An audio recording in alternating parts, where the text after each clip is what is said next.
are higher than we had anticipated. We do a 10% what we call buffer in the waiting area so that we could maximize our funding. We had a 4.7% assessed valuation growth, and we're in that phase in of additional base aid. We went up $137 to $4,706.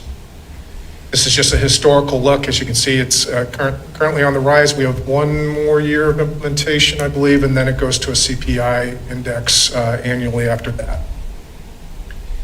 The other main considerations in the funding is that we wanted to maximize all of our state aid through LOB and capital outlay, so we did maximize capital outlay levy at 8 mils. Bond and interest is still lower than we had anticipated it being right now. It's at a decreased level from when we had our 2016 bond issue. We don't really have any additional ability to transfer salaries into capital outlay. Capital outlay is already needs additional revenue to meet all of the needs that we're trying to put in capital outlay. And that slowing student growth is finally arrived. Our BOTA is now going to start decreasing over the next 8 years. This just illustrates that. The board was wise not to utilize all of its BOTA in the previous years, otherwise it's just a deeper hole to dig out of.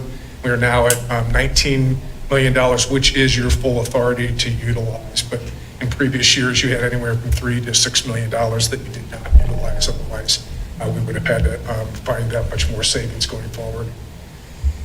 At the highest level, our legal maximum budget has increased about $6.5 million over last year. That's really, kind of think of it as your operating budget. That's how much the increase is. On paper, it looks closer to $9.5 million because of the buffering we do. We add expenditures and revenue so that we can make sure that there's no surprises. If suddenly we had a new federal grant, that we don't have to go republish our budget, we actually have it already built in there.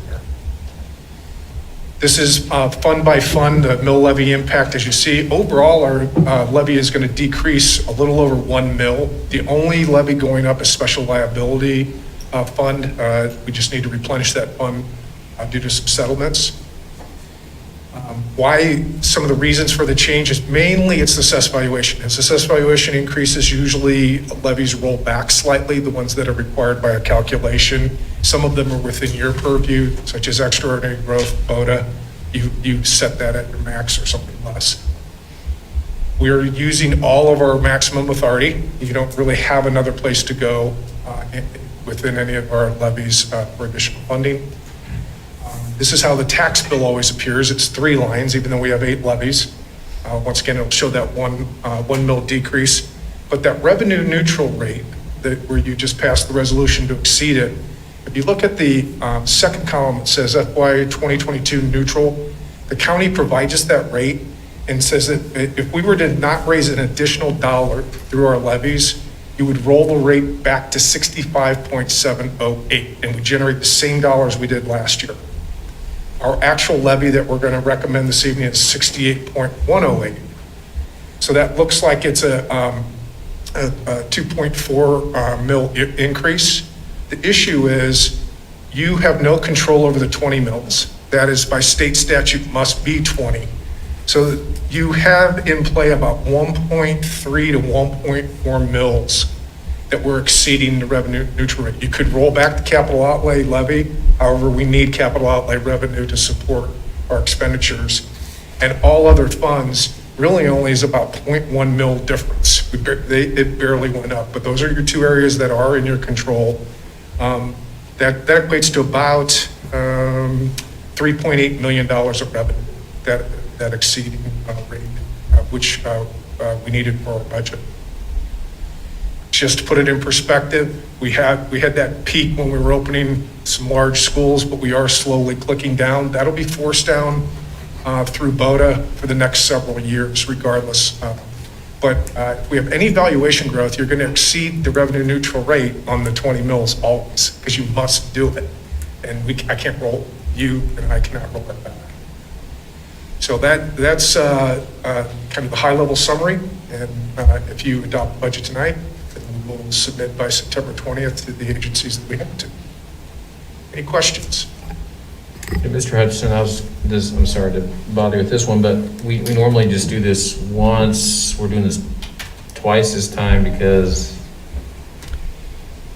kind of the Why we're doing two Yeah, hearings? two of them, yeah. We used to do just a budget hearing to hear any questions regarding our budget. There's a new statute this year for that revenue neutral rate. If we're going to not roll back our levies, we have to have that resolution. We have to notify the county.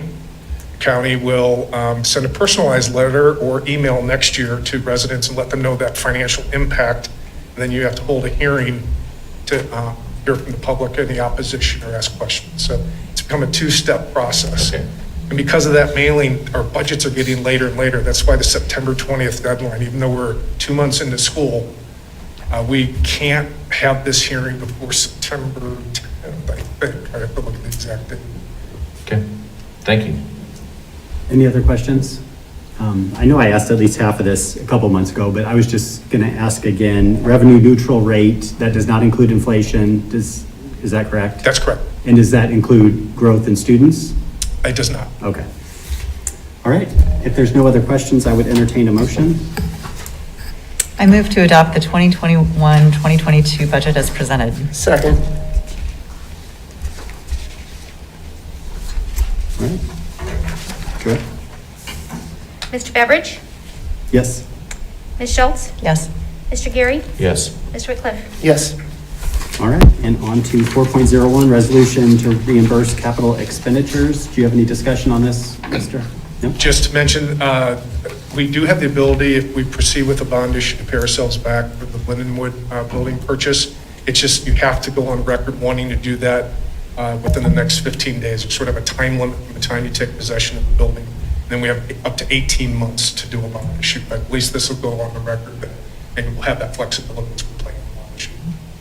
All right, if there's no questions, can I get a motion?